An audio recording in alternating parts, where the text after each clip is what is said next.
Hello and welcome back to Study History with Mr. P and my topic summary video for the USA Civil Rights topic, and today I'm going to look at Black Power. So by 1963 a grand number of Black Americans disagreed with the non-violent direct action approach.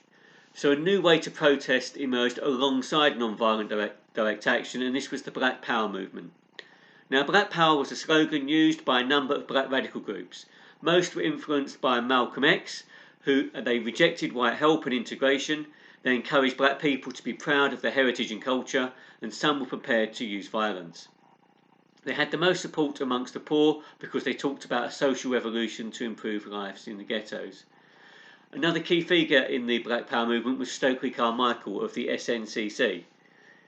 He set up the Lowndes County Freedom Organisation as a party to represent black Americans. Its symbol was a Black Panther, which became a symbol of black rights. He began to think the fight for civil rights needed to change and brought more people who believed in black power into the SNCC and started more campaigns in the North. In fact, the SNCC changed its name from the Student Non-Violent Coordinating Committee to the Student National Coordinating Committee to reflect the fact that it was prepared now to use violence. In June 1966 was the March Against Fear. This was led by James Meredith, who you might remember from the James Meredith University case. It was led by James Meredith through Mississippi, protesting against the violence black Americans in the South faced. He was shot, and whilst in hospital, Stokely Carmichael and Martin Luther King led the march. But at this march, people were swept along by Carmichael's more militant speeches. So whilst King wasn't unpopular, he certainly did less well on this march than Carmichael. The Corps and SNCC then became less welcoming to white supporters, and in turn white supporters dropped out of these organisations.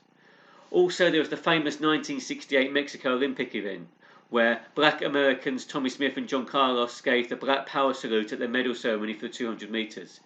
Many people condemned them, but they actually inspired many young black Americans.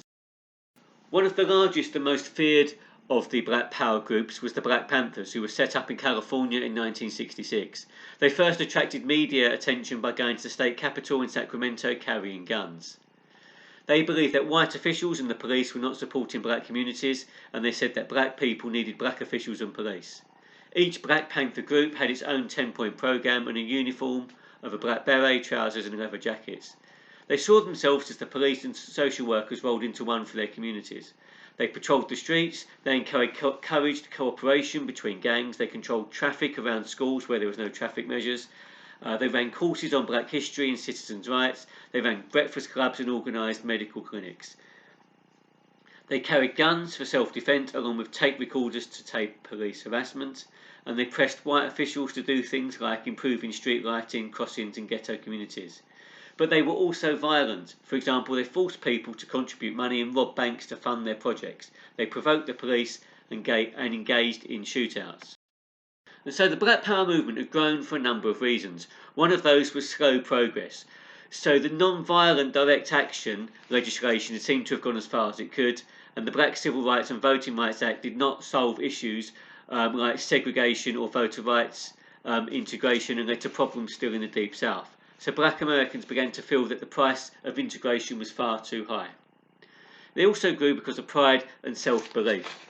So Black Power campaigners told black people to be proud of their heritage, to be proud of their race, to be proud of their colour, and to be prepared to defend themselves and not to accept violence against them. They also grew as they got results. So Black Power groups like the Black Panthers got results on local issues, and this in turn got them more support.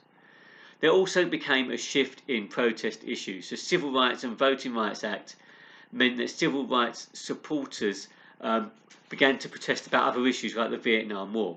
So civil rights campaigners like King began to focus on poverty or employment, and this in turn led to changes in the growth in the Black Power movement.